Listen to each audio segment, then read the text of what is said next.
Iran জুড়ে চলমান সরকার বিরোধী আন্দোলনের প্রতি সংহতি জানিয়ে রবিবার ইংল্যান্ডের রাজধানী লন্ডনের রাজপথে বিক্ষোভ করেছেন প্রবাসী ইরানি নারীরা।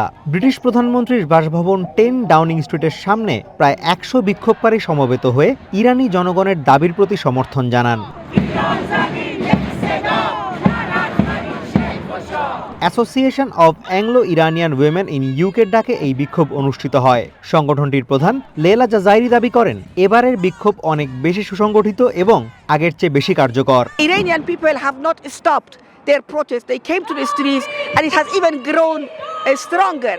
এদিন লন্ডনে অবস্থিত ইরানি দূতাবাসের সামনেও কয়েকশো মানুষ জড়ো হয়ে প্রতিবাদ কর্মসূচি পালন করেন। আজাদে নামে এক বিক্ষোভকারী বলেন, এই আন্দোলনের সফলতা অনেকটাই নির্ভর করছে পশ্চিমা বিশ্বের সমর্থনের ওপর। The Iranian people have risen up once again. The Western governments need to voice their support for the Iranian people.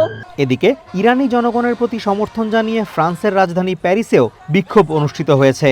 রবিবার আইফেল টাওয়ারের কাছে ট্রোকাডেরো স্কোয়ারের এই বিক্ষোভে অংশ নিয়ে ইরানের সরকার পরিবর্তনের দাবি জানিয়েছে 5 শতাধিক সাধারণ মানুষ।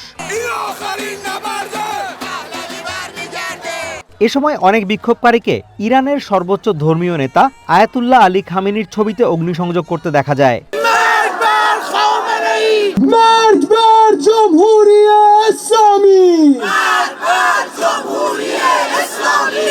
জার্মানির রাজধানী বার্লিনে প্রবাসী ইরানিরা বিক্ষোভ করেছে। বিক্ষোভে অংশ নিয়ে ইরানের বর্তমান সরকারের কঠোর সমালোচনা করেছেন অনেক সাধারণ জার্মানও। সবার একটাই দাবি, বর্তমান ইরানি সরকারের পতন।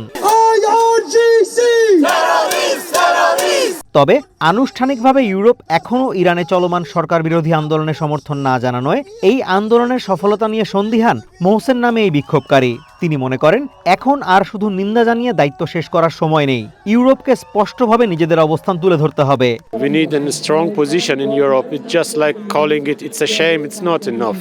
অন্যদিকে তুর্কির ইস্তানবুলে পুলিশের বাধায় ইরানি দূতাবাসের বাইরে বিক্ষোভ কর্মসূচি পালন করতে পারেনি দেশটিতে বসবাসকারী প্রবাসী ইরানিরা। পরে একটি রেস্টুরেন্টে জড়ো হয়ে খামেনি বিরোধী স্লোগান দেওয়ার পাশাপাশি বিক্ষোভ করতে না দেয়ায় তুর্কির সরকারের প্রতি হতাশা প্রকাশ করেন তারা।